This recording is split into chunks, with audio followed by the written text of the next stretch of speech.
രാജ്യത്തെ ആദ്യ ഉപപ്രധാനമന്ത്രി സർദാർ വല്ലഭായ് പട്ടേലിൻ്റെ 150-ാം ജന്മശതാബ്ദിയോടനുബന്ധിച്ച് ഒക്ടോബർ 31 ദേശീയ ഏകതാ ദിവസമായി ആചരിക്കും.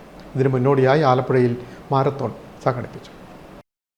രാജ്യത്തിൻ്റെ ആദ്യ ഉപപ്രധാനമന്ത്രിയും ആഭ്യന്തരമന്ത്രിയുമായിരുന്ന സർദാർ വല്ലഭായ് പട്ടേലിൻ്റെ 150-ാം ജന്മവാർഷികത്തോടനുബന്ധിച്ച് ഒക്ടോബർ 31 ദേശീയ ഏകതാ ദിവസമായി ആചരിക്കുന്നു. ഇതുമായി ബന്ധപ്പെട്ട നിരവധി പരിപാടികൾ സംസ്ഥാനത്ത് സംഘടിപ്പിച്ചു വരുന്നു. ഇതിൻ്റെ ഭാഗമായി ആലപ്പുഴ സോഷ്യൽ പോലീസിംഗ് ഡിവിഷൻ വിവിധ പരിപാടികൾ സംഘടിപ്പിച്ചു. സ്റ്റേഷൻ തലത്തിൽ വിവിധ ഇടങ്ങളിലായി ബോധവൽക്കരണ പരിപാടികൾ, സ്കൂളുകൾ കേന്ദ്രീകരിച്ച പരിസരങ്ങൾ ഉൾപ്പെടെ ശുചീകരിക്കുന്ന പ്രവർത്തനങ്ങൾ എന്നിവയും ജനമൈത്രി സ്റ്റേറ്റ് നോഡൽ ഓഫീസിൽ നിന്നുള്ള നാടക സംഘത്തിൻ്റെ നേതൃത്വത്തിൽ സബ് ഡിവിഷൻ കേന്ദ്രീകരിച്ചുള്ള നാടകാവതരണം, SPC ടീമിൻ്റെ നേതൃത്വത്തിൽ ദേശീയ ഐക്യം, അഖണ്ഡത, സ്വാതന്ത്ര്യ സമരം എന്നിവയെക്കുറിച്ച് കുട്ടികളിൽ ബോധമുറപ്പിക്കുന്നതിനായി ക്വിസ് മത്സരം എന്നിവ സംഘടിപ്പിച്ചു വരുന്നു.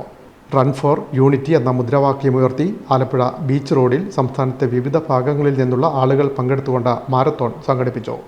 മാരത്തോണിന് സോഷ്യൽ പോലീസിംഗും ജില്ലാ നോഡൽ ഓഫീസറും അഡീഷണൽ SP-യുമായിട്ടുള്ള ജിൽസൺ മാത്യു ഫ്ലാഗ് ഓഫ് കർമ്മം നിർവഹിച്ചു.